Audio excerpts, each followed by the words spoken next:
All right, welcome to this Wisdom Wednesday. Today we're going to talk about probably a topic you weren't expecting to hear today, which is why I think sometimes it's good to be lazy. So let's talk about an example here. Let's talk about a story. There's the old story of the town needs water, and the one guy goes and grabs a bunch of buckets and he runs down to the river and he scoops up water, brings it back to the town, runs back again, picks up buckets, brings them back again. He's doing really well. He's getting water, but it's wearing him out. He's going back and forth all day long getting this water, taking an enormous amount of time and energy. Guy number two sits there and begins to make a plan, and he works on his plan, gets it all figured out. He gathers partners around him who help him with his plan, and he builds a pipeline from the river to the town, and now the town has a pipeline that they can just get directly water straight from the water source or the river. And now the guy number one is actually out of business because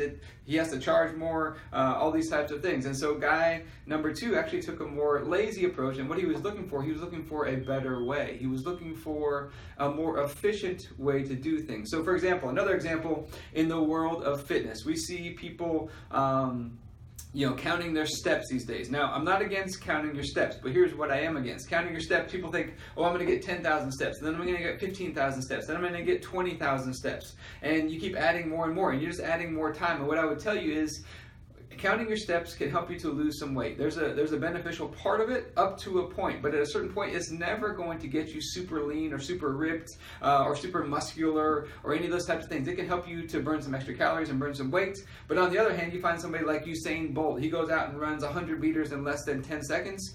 I guarantee you the person who does 20,000 steps and Usain Bolt just goes out and runs 100 meters in 10 seconds, he got more done in that 10 seconds than you did walking your 20,000 steps. It's something I've learned. Another example in the fitness world, people will say, you could power clean 135 pounds. Like 100 times, do a workout where you do 100 reps of a power clean, 135 pounds. A power clean, if you don't know what it is lifting the bar from the floor up to your shoulders. But a lot of people say it will never ever translate into being able to power clean 300 pounds one time. Okay, and so there's this balance there of we're always need to be looking at how do I find a more efficient path. And so what I want you to think about here, the practical application of this in all the things that you're doing. Is there a more efficient way? Is there a better way? And this is sometimes it looks like the lazy approach because you take some time to think, you take some time to plan. Now, I'm not against work, okay? There's a certain amount of work that needs to be done a lot of times, but you think about all the scientific advancements we've had today in technology and all these things, it was somebody trying to find a better way. So anytime we find a better way, a more efficient way, okay? If Usain Bolt only has to do 10 seconds versus, how long does it take to do 20,000 steps? That's a lot of time. Think about the guy running back and forth to the lake versus the pipeline is just on all the time.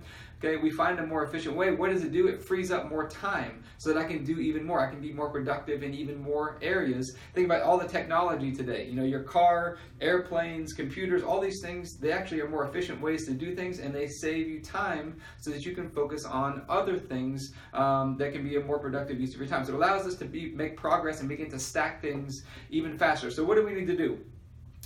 Kind of your assignment today, making this practical in your life. Look at the areas of your life where you spend the most time.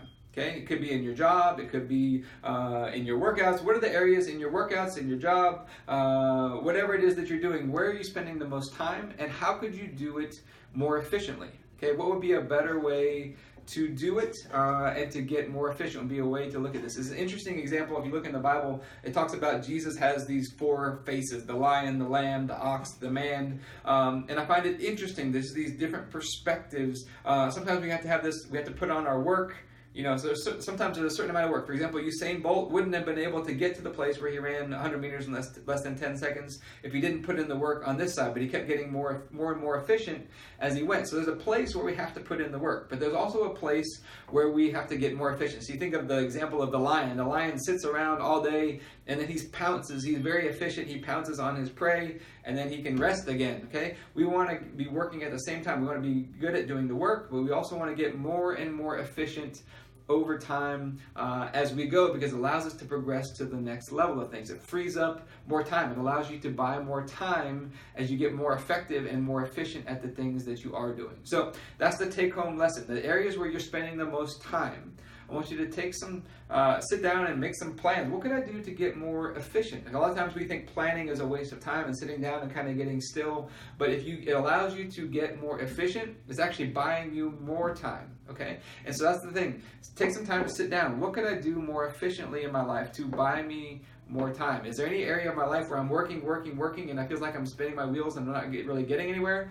That's probably an area where I need to get more efficient, more effective, and I'm going to say it a little bit maybe more lazy. This laziness actually prompts us and moves us ahead, as we get more effective and more efficient with things.